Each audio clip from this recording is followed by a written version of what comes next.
চূড়ান্ত হিসাব কেনেকৈ প্ৰস্তুত কৰা হয়। তো চূড়ান্ত হিসাব প্ৰস্তুত যোৱা ক্লাছত আমি আলোচনা কৰিছোঁ যে generally final accounts includes trading account, profit and loss account, profit and loss appropriation and balance sheet. তো এইকেইটা হিচাপৰ থুলমূলকৈ আমি যোৱা ক্লাছত আলোচনা কৰিছিলোঁ ট্ৰেডিং একাউণ্ট কাক কয়, লাভ লোকচান হিচাপ, লাভ লোকচান উপযোজন হিচাপ কাক কয়, আৰু ইয়াৰ ফৰ্মেটখিনি আমি যোৱা ক্লাছত আলোচনা কৰিছিলোঁ। এটা ফৰ্মেট আলোচনা কৰিব লগা আছিলে, সেইটো আছিলে মোৰ বেলেঞ্চ শ্বীট। তো আজি আমি বেলেঞ্চ শ্বীট প্ৰথমতে আলোচনা কৰিম, উদ্ধৃত্ত পত্ৰ অৰ্থাৎ বেলেঞ্চ শ্বীট। আমি সংক্ষেপে লিখিছোঁ, এইটো ফুল ফৰ্ম হ'ল বেলেঞ্চ শ্বীট, উদ্ধৃত্ত পত্ৰ। অৰ্থাৎ বেলেঞ্চ শ্বীট যদি আমি প্ৰস্তুত কৰোঁ, মই জাষ্ট আৰ্হিটো দেখাম, ফৰ্মেটটো দেখাম বেলেঞ্চ শ্বীটৰ। সেইটো টি ফৰ্মেটতে প্ৰস্তুত কৰা হয় বেলেঞ্চ শ্বীটটো।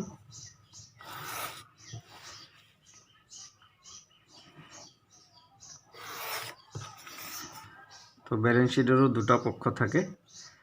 এই পক্ষটো এটা হৈছে সোঁপক্ষ আৰু এটা হৈছে বাওঁপক্ষ। তো সোঁপক্ষত সাধাৰণতে সম্পত্তিসমূহ দেখুওৱা হয় বা লিপিবদ্ধ কৰা হয়। তো বেলেঞ্চ শ্বীট যেতিয়া প্ৰস্তুত কৰা হয়, balance sheet as on 31st March suppose 2020। বাওঁপক্ষটো লাইবিলিটি সাইড,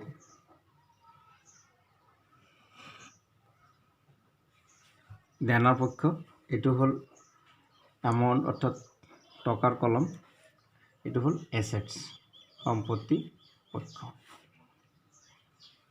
তো সাধাৰণতে সম্পত্তিসমূহ লিখাৰ সময়ত আমি লিকুইডিটিটো মেইনটেইন কৰিব লাগে। অৰ্ডাৰ অফ লিকুইডিটি তৰলতাৰ ফালৰ পৰা বা স্থায়িত্বৰ ফালৰ পৰা আমি সম্পদসমূহ লিখিব লাগে। আমি যদি তৰল সম্পত্তি লিখোঁ, আগতে তৰল সম্পদখিনি লিখি শেষ কৰিব লাগে, তাৰপিছত স্থায়ী সম্পত্তিবিলাক, বা প্ৰথমতে যদি আমি স্থায়ী সম্পত্তি লিখিছোঁ, স্থায়ী সম্পত্তি লিখি শেষ কৰাৰ পিছত তৰল সম্পত্তিবিলাক লিকুইড এছেটবিলাক লিখিব লাগে। ছাপ'জ আমি যদি স্থায়ী সম্পত্তিৰ পৰা আগতে আৰম্ভ কৰোঁ, ছাপ'জ লেণ্ড, বিল্ডিং,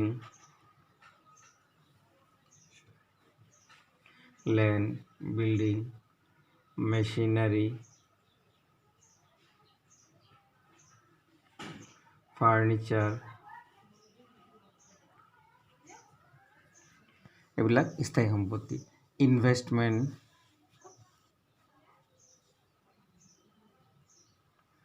ইনভেষ্টমেণ্টটো স্থায়ী হ'বও পাৰে, মানে শ্বৰ্ট টাৰ্মো হ'ব পাৰে, লং টাৰ্ম হ'ব পাৰে, দীৰ্ঘকালীন বিনিয়োগ বা হ্ৰস্বকালীন বিনিয়োগ হ'ব পাৰে ইনভেষ্টমেণ্ট। তাৰপিছত আমি লিখিব পাৰোঁ ছাপ'জ ষ্টক, এইবিলাক হৈছে আমাৰ কাৰেণ্ট এছেটছ, চলিত সম্পত্তি। ষ্টক, বিল ৰিচিভেবল, সংক্ষেপে BR বুলি লিখোঁ, বিল ৰিচিভেবল, সানড্ৰি ডেটৰ্ছ, বিভিন্ন দেনাদাৰ, suppose cash at bank,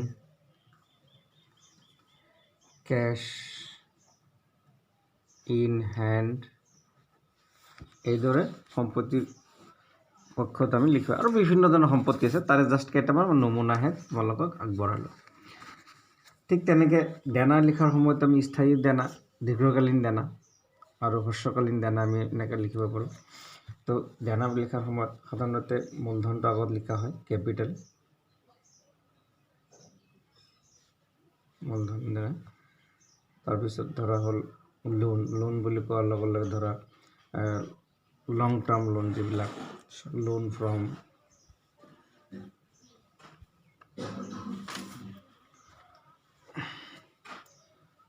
bank.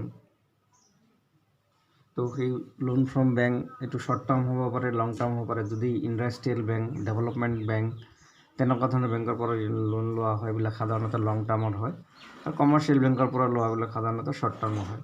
তো লোন ফ্ৰম বেংক, বা আমি যদি ধাৰ লওঁ, চিম্পলি ছাপ'জ লোন, সেই লোনটো বেংকৰ পৰা নলৈ কোনো অন্য প্ৰতিষ্ঠানৰ পৰাও ল'ব পাৰোঁ, কোনো ব্যক্তিৰ পৰা ল'ব পাৰোঁ। সানড্ৰি ক্ৰেডিটৰ্ছ থাকিব পাৰে, বিলস পেয়েবল প্ৰদেয় বিল, আউটস্ট্যান্ডিং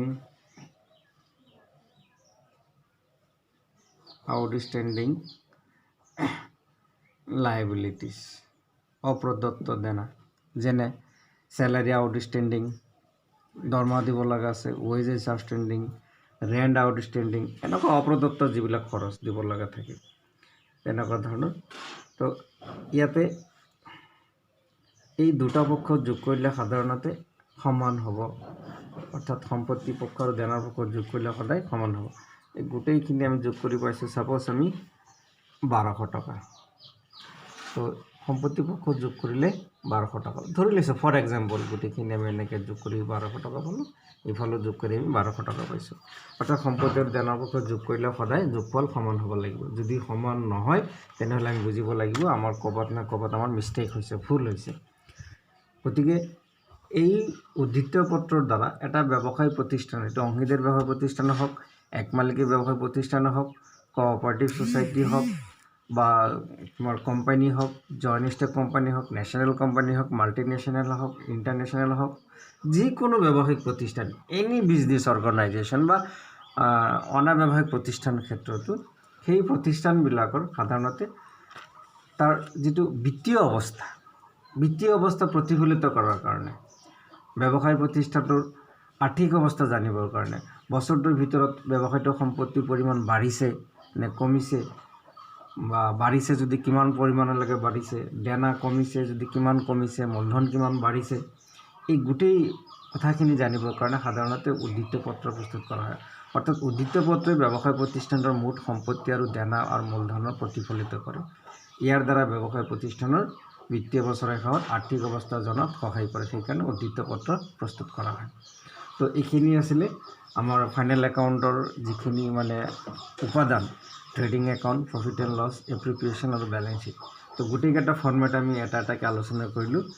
এতিয়া আমি উদাহৰণসহ how to prepare trading account, অৰ্থাৎ ক্ৰয় বিক্ৰয় হিচাপ কেনেকৈ প্ৰস্তুত কৰা হয়, আমি যদি এটা এক্সাম্পল লওঁ, এক্সাম্পলৰ সহায়ত আমি আৰম্ভ কৰিম। তো প্ৰথম এটা এক্সাম্পল মই ল'ম ট্ৰেডিং একাউণ্ট প্ৰস্তুত কৰাৰ কাৰণে। তো মই কিতাপৰ পৰাই এটা এক্সাম্পল ল'ম, কাৰণ মই যদি নিজে এক্সাম্পল লৈ অংকটো কৰিব ধৰোঁ, যিখিনি সময় লাগিব কুৱেশ্যন বনোৱা, মেকিং কৰা, আমাৰ হাতত যিহেতুকে খুব কম সময়ৰ ভিতৰত ভিডিঅ' বনাব লাগে, গতিকে কুৱেশ্যন মেকিং কৰি আকৌ তাক ছল্ভ কৰি দেখুওৱা যথেষ্ট সময়ৰ প্ৰয়োজন হ'ব। সিমানখিনি সময় আমাৰ হাতত নাই, কাৰণ ইমান স্পেচ মোবাইলে নলয় আৰু সিমানখিনি কভাৰ নহয়, আপলোড কৰা বহুত কষ্ট সময় লাগে। গতিকে আমি কম সময়ৰ ভিতৰত বেছি উপকৃত হ'ব পৰাকৈ আমি ৰেডিমেড যিখন কিতাপত থকা ইলাষ্ট্ৰেশ্যন মই ল'ম। তো চেনিৰামৰ পৰা লৈছোঁ মই ইলাষ্ট্ৰেশ্যন 1 ট্ৰেডিং একাউণ্ট। ইয়াতে দিয়া আছে from the extract of the trial balance of Shri Krishna and additional information prepare a trading account for the ended 31/3/2017. অর্থাৎ মই ইয়াতে লিখিম trading account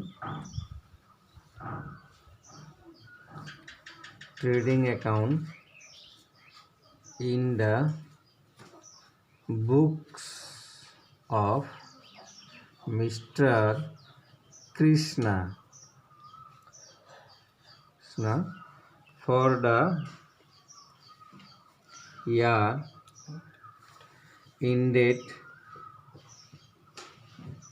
as on 31st March 2017.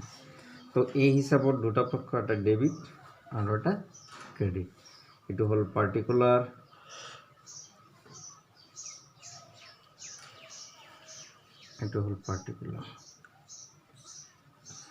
অৰ্থাৎ বিৱৰণ, এইটোৰ এমাউণ্টৰ কলম, তো ইয়াত যিখিনি তথ্য দিয়া আছে সেই তথ্যৰ ওপৰত ভিত্তি কৰি আমি ট্ৰেডিং একাউণ্টটো প্ৰস্তুত কৰিম। তো ইয়াত তথ্যসমূহৰ ভিতৰত দিয়া আছে যে ওপেনিং ষ্টক দিয়া আছে, purchase, return, carriage, general expense, trade expense, commission, paid on excise duty, export duty, এনেকুৱা ধৰণৰ দিয়া আছে। এডিশ্যনেল ইনফৰমেশ্যন আছে ক্লজিং ষ্টক, আৰু এটা আছে out of purchase goods value 200 are distributed among the customer as free sample. তো এইখিনি তথ্যৰ পৰা আমি আৰম্ভ কৰিম। সাধাৰণতে ট্ৰেডিং একাউণ্ট আৰম্ভ হয় অপেনিং ষ্টক হয়, যদি অপেনিং ষ্টক থাকে, অৰ্থাৎ যোৱা বছৰ যিটো ক্লোজিং ষ্টক এই বছৰৰ এইটো কাৰণে হয় অপেনিং ষ্টক।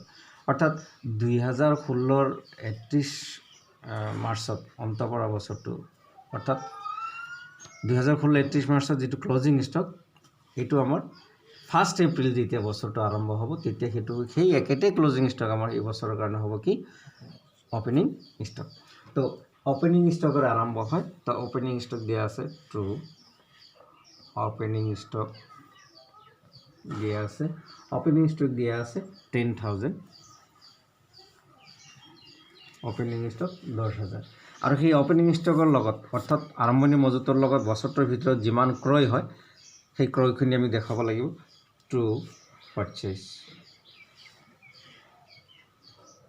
তো ক্ৰয় আছে 60,000।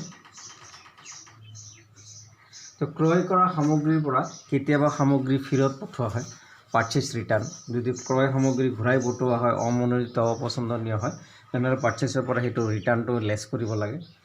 কেতিয়াবা কি কৰা হয়, যেনে ইয়াতে এডজাষ্টমেণ্ট দি আছে out of purchase goods value 200 are distributed among the customer as free sample.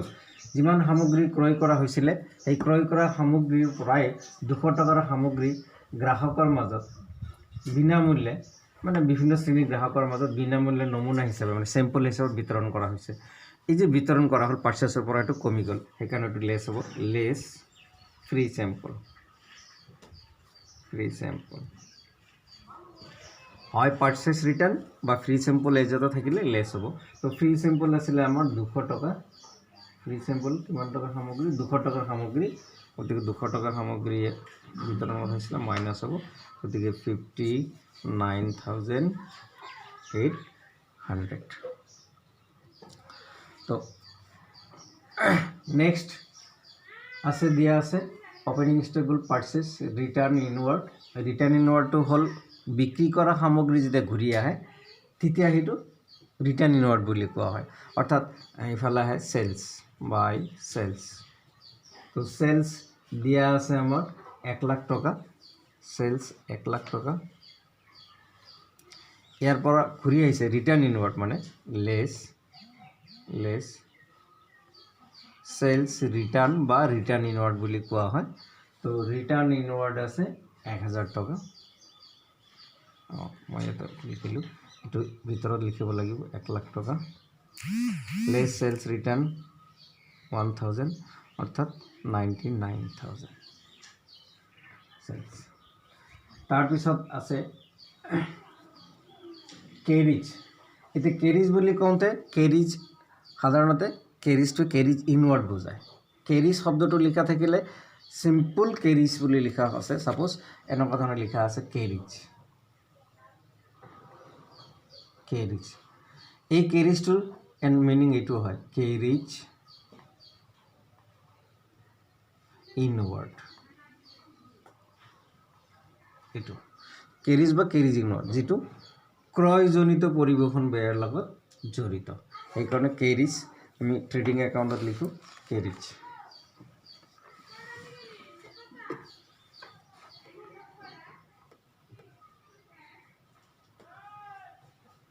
Carries. তো কেৰিজ আছে 2,000 টকা, কেৰিজ 2,000 টকা। নেক্সট আছে ৱেজেছ। ৱেজেছ আহে সাধাৰণতে ট্ৰেডিং একাউণ্টত ৱেজেছ। তো ৱেজেছ দিয়া আছে 5,000 টকা। এডজাষ্টমেণ্টত কোনো ৱেজেছৰ ওপৰত নাই, গতিকে আমি ৱেজেছ লিখিলোঁ 5,000 টকা। তাৰপিছত আছে জেনেৰেল এক্সপেন্স, ট্ৰেড এক্সপেন্স। তো আমি মনত ৰাখিব লাগিব জেনেৰেল এক্সপেন্স আৰু ট্ৰেড এক্সপেন্স দুটা যদি একেলগে ট্ৰায়েল বেঞ্চত থাকে, জেনেৰেল এক্সপেন্স আৰু ট্ৰেড এক্সপেন্স দুটা একেলগে ট্ৰায়েল বেঞ্চত থাকিলে জেনেৰেল এক্সপেন্সটো প্ৰফিট এণ্ড লছ একাউণ্টত লিখিব লাগে আৰু ট্ৰেড এক্সপেন্সটো ট্ৰেডিং একাউণ্টত লিখিব লাগে। গতিকে আমি ইয়াতে ট্ৰেড এক্সপেন্সটো লিখিম ট্ৰেড এক্সপেন্স। তো ট্ৰেড এক্সপেন্স আছে 200 টকা, ট্ৰেড এক্সপেন্স 200 টকা। তাৰপিছত কমিশ্যন পেইড অন পাৰচেজ, এইটো ট্ৰেডিঙত commission paid on purchase, commission paid on পাৰ্চেছত আছে 100 টকা এটা আহিব তাৰপিছত এক্সাইজ ডিউটি আহিব এক্সাইজ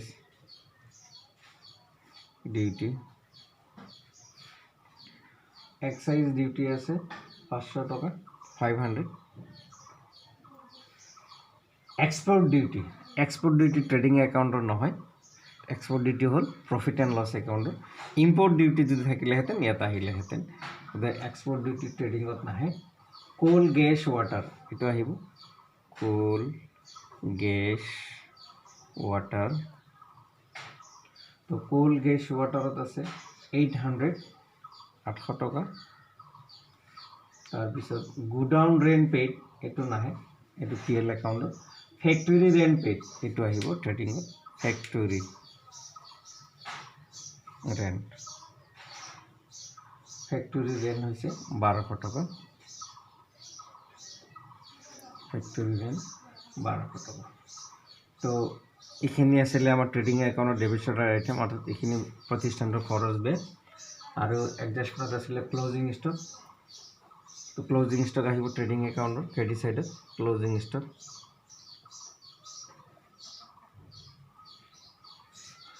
ক্লোজিং স্টক আছে 15000 টাকা এইখিনি আমি যোগ কৰিলে পাম 1,14,000 অৰ্থাৎ বছৰটোৰ ভিতৰত বিক্ৰী আৰু অবিকৃত অংশ গোটেইখিনি মিলি 1,14,000 টাকা এতিয়া সেই 1,14,000 টাকাৰ পৰা প্ৰতিষ্ঠানটোৰ খৰচ কি হ'ল 1,14,000 এতিয়া গোটেইখিনি আমি যোগ কৰিলে আমি পাম ধৰা 10,000 এটা ধৰি 60 70 71 76 আৰু 77 78 78,000 তাৰপিছত 500 600 800 16 অৰ্থাৎ 79,600 হ'ব লাগে মুঠ খৰচ 79,600 যদি হয় তো 1,14,000 পৰা 1,14,000 পৰা 79,600 গলে 79,600 0 0 10 পৰা 6 গলে 4 13 পৰা 9 গলে 0 0 10 পৰা 6 গলে 4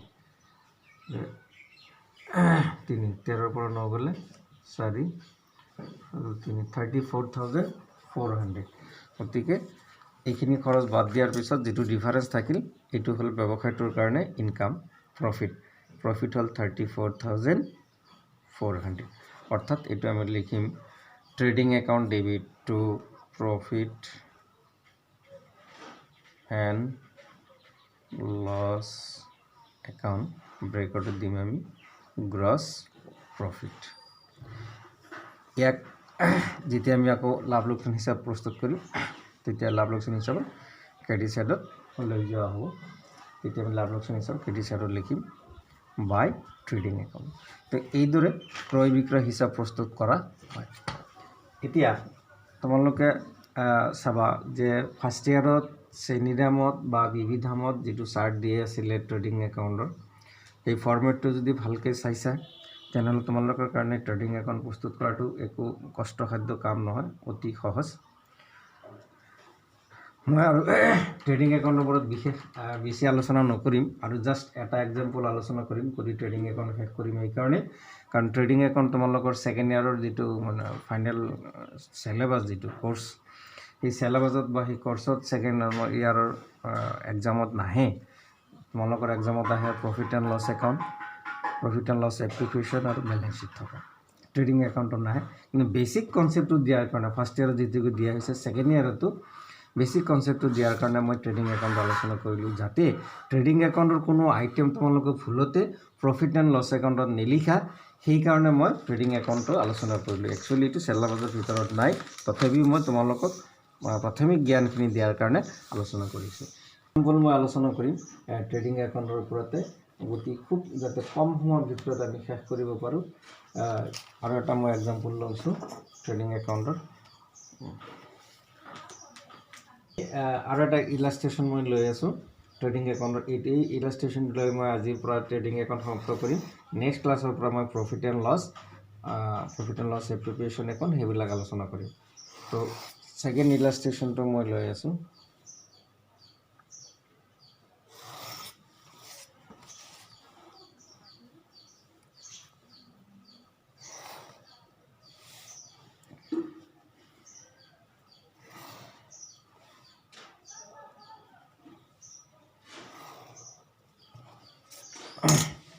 তো এইটো দি আছে from the following of the trial balance of Ram and Shyam, অৰ্থাৎ আমি ইয়াতে লিখিম in the books of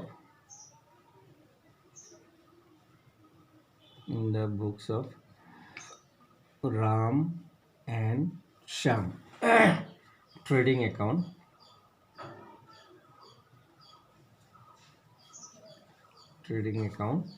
for the year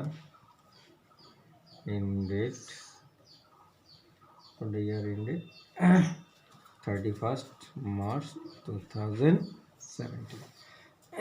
Debit, credit, rupees particular to আৰম্ভ হয়, ইফালে বাইৰে। তো এক্সাম্পল দিয়া আছে ইলাষ্ট্ৰেশ্যনত। অপেনিং ষ্টক দিয়া আছে, আমি ইয়াৰ আগৰ ইয়াতে আলোচনা কৰিছোঁ অপেনিং ষ্টক থাকিলে আমি লিখিব লাগিব। তো অপেনিং ষ্টক দিয়া আছে আমাৰ 5,000 টকা। অপেনিং ষ্টক 5,000 টকা। পাৰ্চেছ আছে 13,000 টকা। পাৰ্চেছ ৰিটাৰ্ণ আছে, গতিকে সেই ৰিটাৰ্ণ আমি থাকিলে লেছ কৰিব লাগে। গতিকে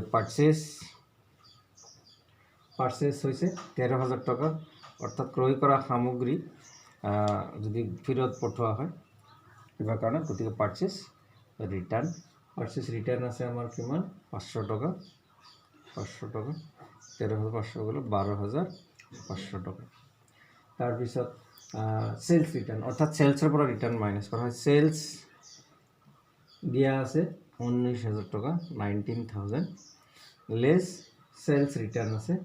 চেলছ ৰিটাৰ্ণ আছে 1200 টকা, অৰ্থাৎ 0.2 গ'লে 8, 0.2 গ'লে 8 থাকিলে 8ৰ পৰা 1 গ'লে 7, 17,800 টকা। তাৰপিছত আছে ৱেজেছৰ আউটষ্টেণ্ডিঙো আছে এডজাষ্টমেণ্টত। ৱেজেছ দিয়া আছে 2,150 টকা। 2,150 টকা আউটষ্টেণ্ডিং ৱেজেছটো যোগ হ'ব। আউটষ্টেণ্ডিং ৱেজেছ যিটো এডজাষ্টমেণ্টত আছে সেইটো যোগ হ'ব ইয়াৰ লগত 250 টকা, 250 টকা, অৰ্থাৎ 0.7 4,2400 টকা। তাৰপিছত আছে ফ্ৰেট আহিব। তো ফ্ৰেট দিয়া আছে 850 টকা। তাৰপিছত আছে চেলাৰী ইয়াতে ট্ৰেডিং একাউণ্টত নাহে। এক্সাইজ ডিউটি আহিব। এক্সাইজ ডিউটি আবকাৰী কৰ যিটো এক্সাইজ ডিউটি, তো এক্সাইজ ডিউটি আছে 410 টকা, এইটো আহিব 410 টকা। নেক্সট চান্ড্ৰি এক্সপেন্স, বিভিন্ন ধৰণৰ খৰচ ব্যয়, এইটো ইয়াত নাহে, এইটো PL একাউণ্টৰ। ৰেণ্ট ফৰ অফিচ নাহে। মটিভ পাৱাৰটো আহিব। মটিভ পাৱাৰ অৰ্থাৎ যন্ত্ৰ চালিত যিটো ব্যয়, মটিভ পাৱাৰ 500 টকা। যন্ত্ৰ চলাবলৈ যিটো মানে তেলৰ লগত জড়িত ইন্ধনৰ খৰচ যিটো মটিভ পাৱাৰ। কোল গেছ